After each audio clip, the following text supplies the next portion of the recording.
avait des dossiers classifiés de la CIA suite à 9/11? Je sais pas, moi je ne sais pas, je te pose de même, là, parce que c'était une grosse guerre, puis ça, il doit y avoir des choses qui n'ont pas. Toi, je sais pas si c'était 9/11 Truther, là. Ben ouais! J'ai fini de ta position là-dessus. Solide. Mais il y a beaucoup d'incohérences dans Ben, écoute, à ce sujet-là, moi, en fait, mon site est un peu né d'un article de Radio-Canada où j'avais été interviewée.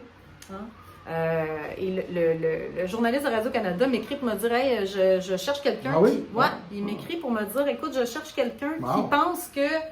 parce que moi, j'avais écrit beaucoup là-dessus quand je travaillais pour mondialisation.ca.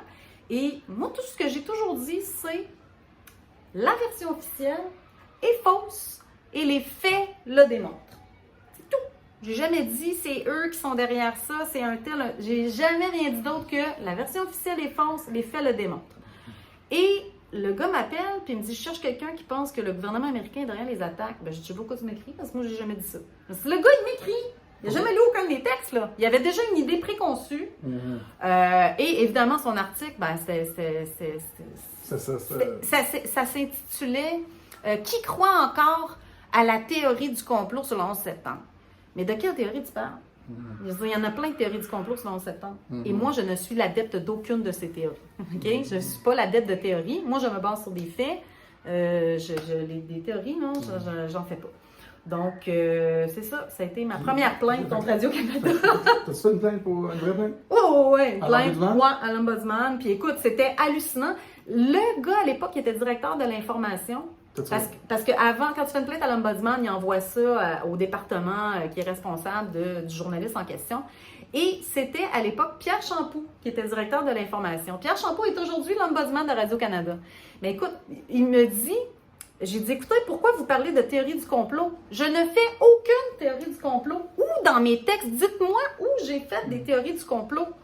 Et là, il me disait, mais écoutez, vous dites que le gouvernement nous cache des choses, donc vous faites des théories du complot. Mais j'ai dit, voyons, monsieur, j'ai mis 3 exemples. 3 exemples. J'avais donné, là, 3 médias américains différents, OK? New York Post, Washington Post, puis je pense le New York Times, où c'était écrit noir sur blanc. Il y a 28 pages du rapport sur le 11 septembre, qui est caviardé et dans une voûte sous clé. Si c'est pas la preuve que le gouvernement nous cache des choses, c'est quoi? Et là, il me dit que moi, je suis complotiste parce que je dis que le gouvernement nous cache des choses. Mais oui, mais je t'ai donné 3 grands médias, là. Puis c'était pas relayé dans les grands médias. Ça, c'est une autre affaire. Fait que, tu sais, et voilà. Donc, j'ai fait une plainte contre l'Ombudsman et puis... contre l'Ombudsman, contre le journaliste. Puis ça importe. Ben écoute,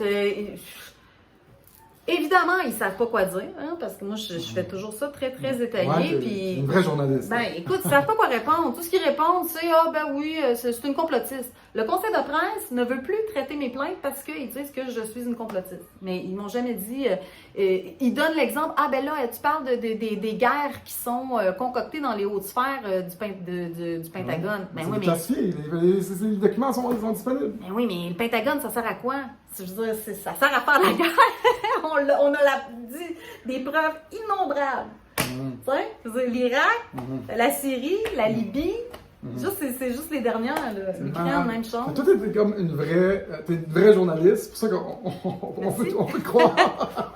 Non, mais c'est un gars comme moi qui va partir et qui va parler de ces choses-là.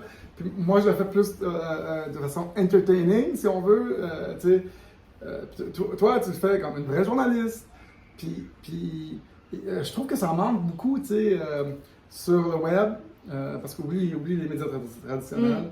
Quelqu'un qui va le faire, qui va traiter des sujets comme ça, tu sais, j'adore ça parce que tu prends les choses de Radio-Canada, les articles, ce qu'ils font, puis là, tu t'en parles.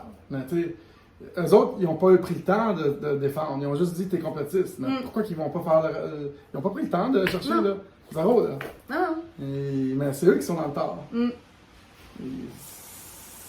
C'est eux qui font ils font pas leur vrai job. Non. C'est pas des vrais journalistes. Non, mais écoute, je le démontre très bien dans l'article sur la veuve noire. Hein? Je veux dire, ils ont des normes et pratiques, ils ne les respectent pas. Ils sont trop paresseux ou ils veulent pas? Ils sont partiaux, il n'y a aucun équilibre. Tu sais, je veux dire, ils disent clairement à un moment donné, dans leurs normes et pratiques, je pense que c'est l'équilibre ou l'équité, je me rappelle pas. Ils disent que quand ils traitent de sujets controversés, ben ils montrent les deux côtés de la médaille, sans jugement, sans préjugés.